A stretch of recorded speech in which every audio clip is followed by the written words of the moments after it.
Tu as peut-être déjà vu un petit carré noir et blanc, un peu étrange, avec plein de petits motifs dedans.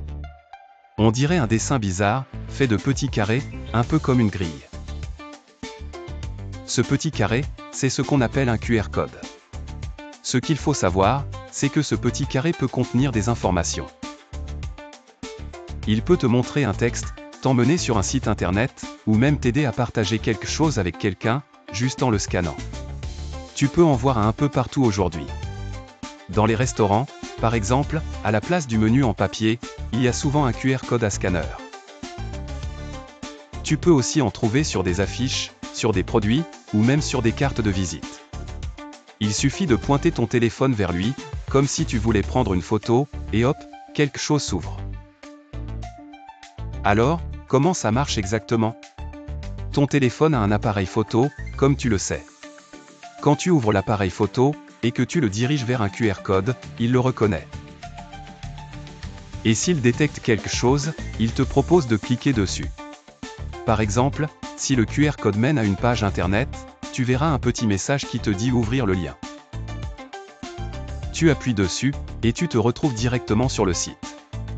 Si jamais ça ne fonctionne pas avec l'appareil photo, ce n'est pas grave. Certains téléphones un peu plus anciens ne lisent pas les QR codes automatiquement. Dans ce cas, tu peux télécharger une application gratuite. Une fois installée, tu ouvres cette application, tu pointes le QR code avec, et ça fonctionne pareil. Maintenant, tu te demandes peut-être à quoi ça sert vraiment dans la vie de tous les jours. Pourquoi s'en servir?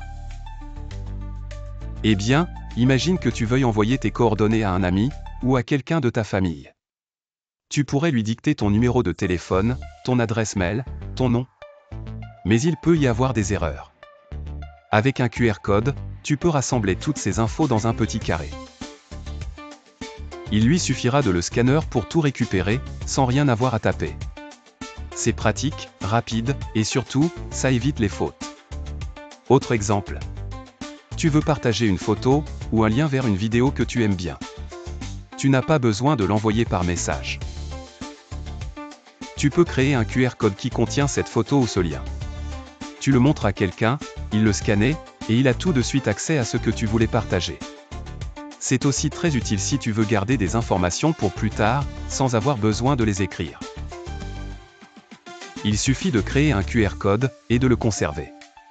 Alors maintenant, comment on fait pour créer un QR code? Tu vas voir, c'est très facile. Il existe des sites sur Internet qui le font gratuitement. Par exemple, tu peux aller sur un site qui s'appelle qr-code-generator.com.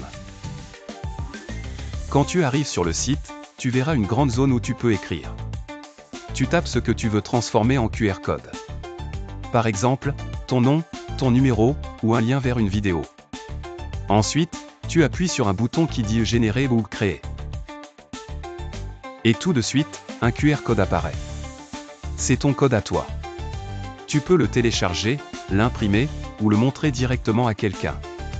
Et pas besoin d'être un expert. Tu n'as pas besoin de comprendre comment ça marche à l'intérieur. Tu n'as pas besoin de savoir coder ou programmer. Tu fais juste confiance au site, et tu suis les étapes tranquillement. C'est fait pour être simple. Ce qui est beau avec les QR codes, c'est qu'ils peuvent vraiment aider à rendre les choses plus faciles. Ils permettent de faire passer un message, de partager des informations, sans avoir à tout expliquer à voix haute ou à tout écrire.